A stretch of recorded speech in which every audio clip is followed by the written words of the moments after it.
So hello and welcome to another episode of Steven's Falls. As you can see, you join me today at the British Motor Museum just outside of Gaydon. You can just see over there is my SLK. And that's the car I decided to come along. It was originally going to be in the SL, but that's already been to the Rustival 1, which is back in March, I think it was. So I decided might as well complete the sort of collection and I might as well have the SLK come along here too. So today we're going to have a little bit of a walk around this morning, see what's here.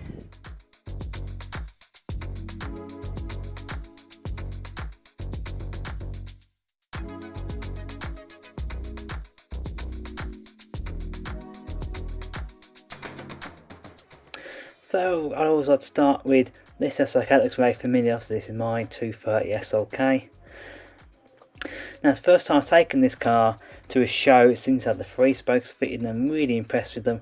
I think they suit the car really well and I got a few comments on them as well, which is always good.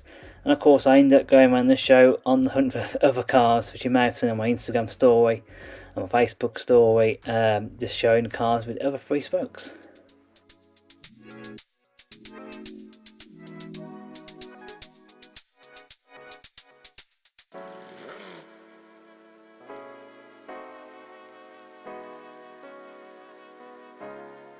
Now it was almost a case of seeing double because there was another pre-facelift SLK there. The particular one was the same because all pre-facelifts came with the 230 engine, but the only difference was that it had obviously the red interior, which again looks very smart. So there was another SLK there, this time a post-facelift car. Again, this lovely colour combination with the wood trim, just a really smart looking car.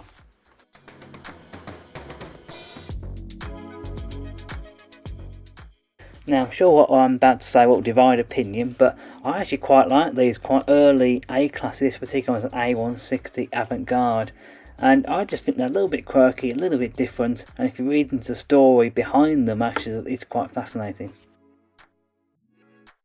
So here we have a lovely C124 E-Class. Now I really like these cars, and the particular one I really like the colour scheme. I didn't think I would, no I wouldn't like this sort of green on tan, but actually on this particular car and this light it just looks really nice.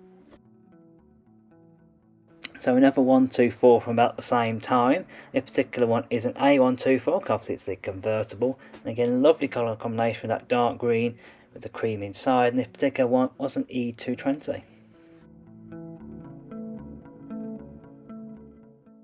So now to the what was at the time the baby Benz, the 190, lovely example of this one, which is a 2.6, so the slightly bigger engine one, which is very nice. Just a nice tidy car, this one. Now this CLK caught my eye mainly because it's bright red, but mainly because it's again nice tidy examples, and nice tidy examples of early CLKs are getting quite rare. Now this particular one was a 230 compressor and just a lovely car. So now we move on to the second generation CLK, and again just a very nice car. The particular one was a lovely colour combination with this sort of goldy bronzy colour on the outside, oystery colour, with the cream leather interior, and this particular one was a 320. Now I have quite a soft spot for these. This is a CL500. Now I actually did go and have a look at one of these at an auction recently. I was really tempted, but the only thing that puts me off is the possibly the expense of any repairs. And as I already have one sort of classic Mercedes that cost me the one that I want, I didn't think it was that good of an idea. Now who doesn't like a G-Wagon? This particular one was a G350 Blue Tex at the V6 diesel, and yeah, just a very unusual car for Mercedes to still be making these days. Now to a car that I would love to drive, perhaps not own though, was this Smart Brabus. So it had all the obviously engine modifications and the external modifications, including the alloys. Just a really nice little car, this one, just different and quirky. Now I had to look twice at this car and I walked past it. Obviously a very familiar car, just with a couple of different accessories and different wheels on there. Yeah, just couldn't help but be drawn to this car. Let's have a quick look around it. Now on to a car that I don't believe should be wearing an Audi badge just because it's far too different and quirky. Now this particular example belongs to JJ on Cars, who also owns a YouTube channel, so please make sure you check out his channel. He's got a lot more information on his car, and essentially he bought this as a little bit of a project and he's currently working on it. So yeah, really interesting where Rufus, tell when the plate goes.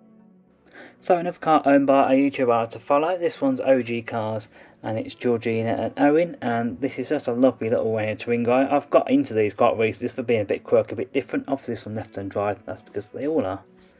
So this Renault Megane doesn't really look much different from the front, but it is actually a Renault Megane Saloon, and it's obviously in classic spec, which is a bit of a basic spec, I'm not too sure. And this particular one is owned by Jake from Fuel Power, who's another YouTuber that I like to follow. Now, I don't really feature many Peugeots on the channel, I'm not their biggest fan, but this one really caught my eye, and this was a Peugeot Escapade, which is sort of like a 2.0 front and 107, 206 sort of bits morphed together to create a pickup truck. So while on the French theme, I couldn't help but notice this lovely looking AX GT. Now, I can't imagine there are many AXs on the road, let alone a GT version, and just a really tight looking car, this one. Now for the Vauxhall equivalent, and I couldn't help but notice this again, 3 spokes, the little bits that slats in the middle, with the sunroof. This little Vauxhall Nova, just for being something really different. Again, the interior is really nice, that tartan Recaro seats, and just a really nice car, this one. Really looks smart with all the accessories. So for one of the older cars at the event today, it really caught my eye was this sort of rally spec MGA, which was just really interesting to walk around. Now this Mini Clubman is just oh so 70s, isn't it, with that colour, with the little wooden stripe going down there, the little WAS style steel wheels as well, just very 70s. For a very early Metro, now this one had a board from the Concours up at Festival Exceptional, and it was absolutely immaculate, this car. It really did deserve to win a prize. So keeping up the British theme here, it is lovely MGF. I do have a little bit of soft spot for these, even though I know they were sort of sabotaged and actually made to be not as good as a Z3. So moving on to this Rover R8, this particular one was a 220 GTI, and it's actually been sort of rally prepped this way. You can see the bucket seats, all the scaffolding in the back, the spare set of wheels. I'm sure have some sort of racing slicks on there. And yeah, just a really car that sort of stood out to me for not really looking like a rally car. Onto Rover's version of a hot hatcher, sort of hot hatch as usual. It was very understated being a Rover, and this is a 200 VI. Again, very rare back in the day and even rarer now. So the sort of old man in me quite likes these. This is the Rover Vitesse Coupe. Just a lovely looking car, very well packaged, this car as well. Now who doesn't like a Beetle? Now this was quite an early one, left-hand drive car, so I'm not sure if it was originally a UK car or imported, but I really like these. Very simple, very unmolested early VW Beetles. You might have already noticed in the background of that Beetle was this lovely VW bus. Now I absolutely love these. I think they've got so much style and so much character to them.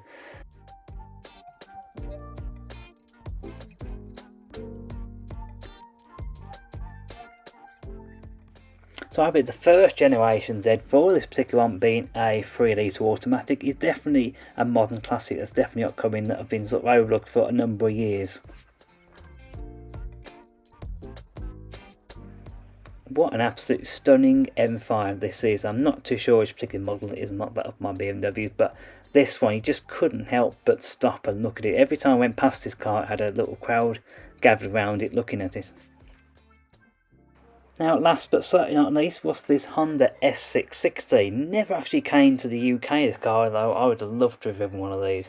So this particular one was an imported model, and this looks absolute white. So thank you very much for watching. Hope you enjoyed a little section of cars that I put together. So there's 850 cars here today, so it's impossible to feature everything. The SLK has been great. I've really enjoyed having it here today, and yeah, probably one of the last shows I'm going to this year. It's a little bit sad, but we've got next year to look forward to. So as ever, like, comment, subscribe, all that good stuff, and I'll see you next time. Goodbye.